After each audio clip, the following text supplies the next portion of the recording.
Greetings, everybody. Dr. Joe Dispenza here. Knowledge is the precursor to experience. And the more knowledge we have, the more prepared we are for a new event in our life. And if we can assign more meaning behind what we're doing, we always gain greater value. So I want to start off by talking about how most people live their life. It is a fact scientifically that your brain is organized to reflect everything you know in your life.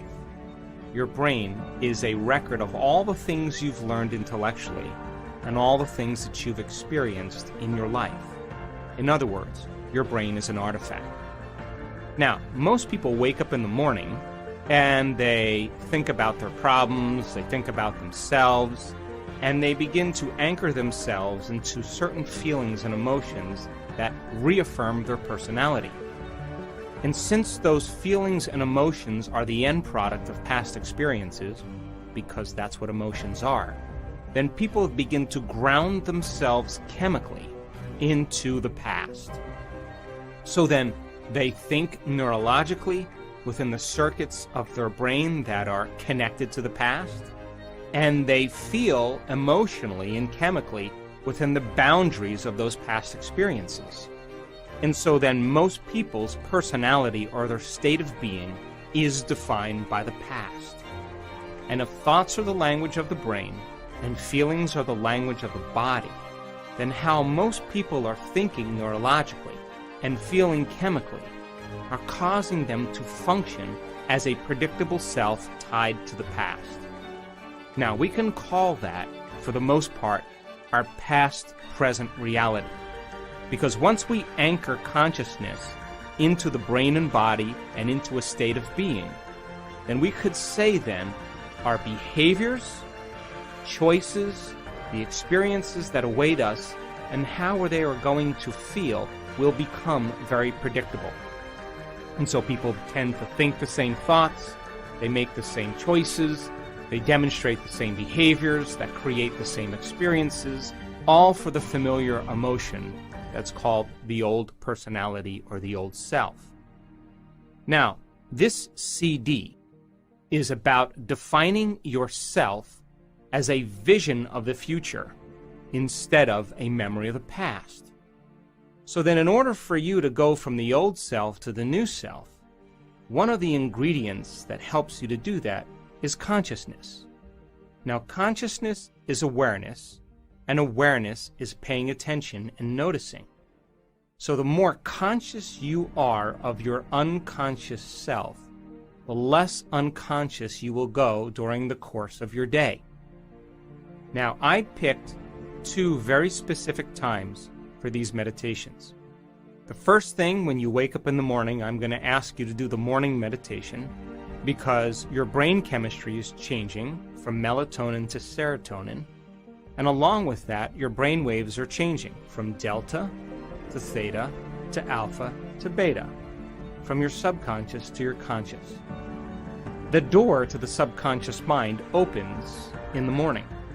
So if you begin to think about a new reality for yourself, you begin to think about a new experience that you would like to have, if you begin to contemplate a new way of being, and you begin to take some time out of your busy life and think about some future experience that awaits you, the mere process of thinking and contemplation is the building process neurologically in your brain.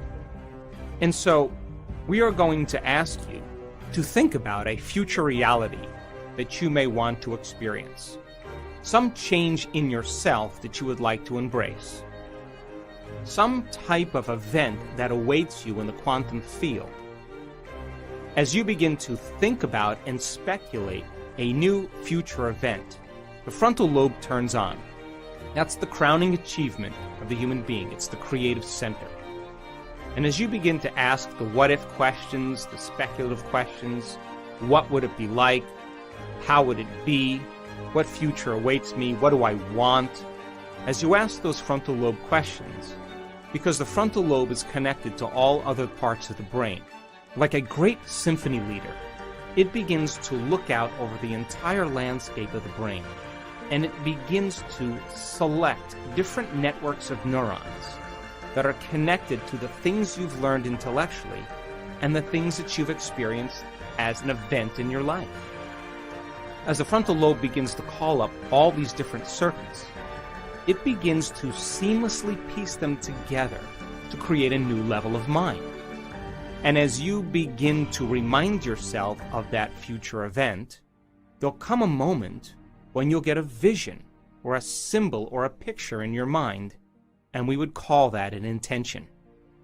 And as you begin to force your brain to fire in new sequences and new patterns and new combinations, you're beginning to reorganize the circuitry in your brain to begin to change the brain to look like that future event has already occurred. Now, your brain is no longer a record of the past. Now, in fact, it is a map to the future.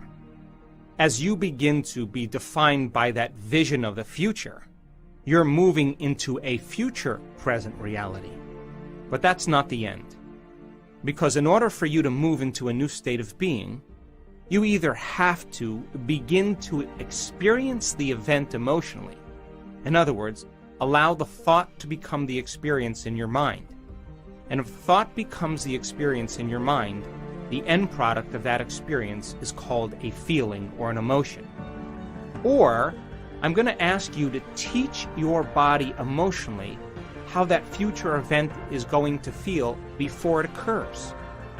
And as you begin to combine that clear intention with an elevated emotion of gratitude or joy or inspiration, of feeling unlimited, of feeling empowered, your body as the unconscious mind begins to believe and accept that it's living in that future reality in the present moment, and you're beginning to activate and signal new genes in new ways so that your body is now living in the future instead of the past.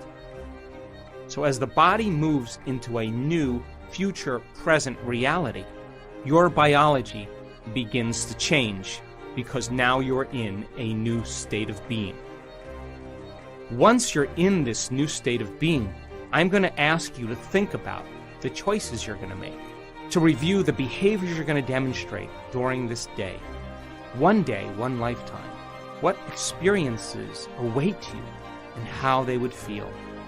And as you begin to mentally rehearse what that future day is going to be like, the hardware program in your brain by repetition, nerve cells that fire together, wire together, begin to change into a software program. In other words, you're able to reproduce that level of mind easier and easier each day. I'm also going to ask you from this elevated state of being to remind yourself who you no longer want to be, to become conscious of the choices you're not going to make in that day, because the hardest part about change is not making the same choices you did the day before. And the other difficulty about change is that we go unconscious. So then if you're conscious of the thoughts that you are not going to let slip by your awareness that causes you to return back to the old self, if you're aware of the choices you're not going to make in this day, if you are aware of the habits and behaviors that cause you to return back to the old personality that's connected to the old personal reality, in other words, no longer blaming or complaining or talking poorly about somebody, whatever it is, and then you think about the experiences you're going to stay away from and the emotions that bring you to a lower denominator, I'm asking you from an elevated state, because you're feeling differently, to look at the old self instead of looking at the old self from a lower denominator and a lower level. So that process of being conscious of your unconscious self, that simple process, allows you to stay aware. That process is very significant. At the end of the meditation, once you're clear of that, I'm going to ask you to remember that intention and begin to think about how you would feel if that event occurred. And as you begin to elevate your state, I'm going to ask you to broadcast that energy into the field, for whatever you broadcast into the field is your experiment with destiny. Then we will move back into that state of being one more time, and meditation will be over, and I'm going to ask you to get up as somebody else. The second meditation is a meditation for self-correction. We will already be moving into different brain waves as nighttime comes along. Your analytical mind will slow down, your brain chemistry will change, your brain waves will change slowly from beta to alpha. And so this will be a simple meditation for you to review how you did during the day. Now, I want you to do this meditation just before you fall asleep at night.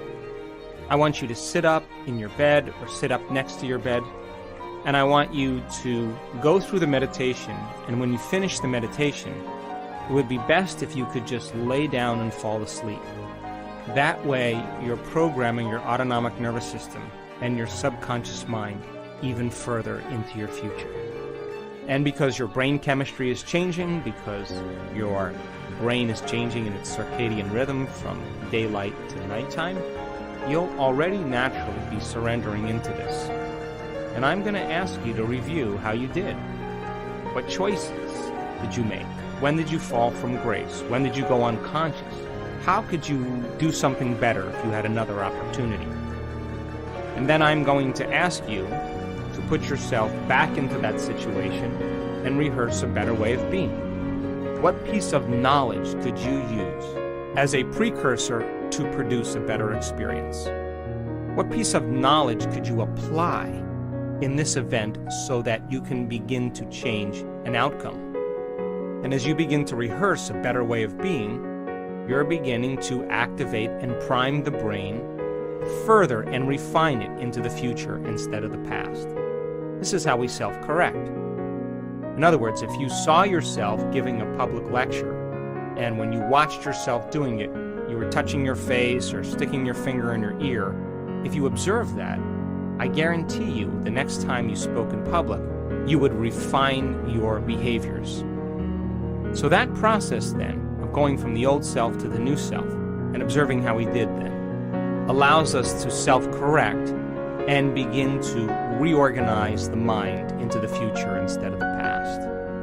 And then I'll ask you to think about how you would feel if you were able to accomplish it in a better way. Also, during this evening meditation, where you're observing how you did during the day, I want you to acknowledge yourself for the right choices you made, the better behaviors that you demonstrated, the new experiences that you created, the thoughts that you liked about yourself, and how you felt. And so take a moment during this meditation for you to celebrate the changes that you made. And that should begin to become the foundation of your future self.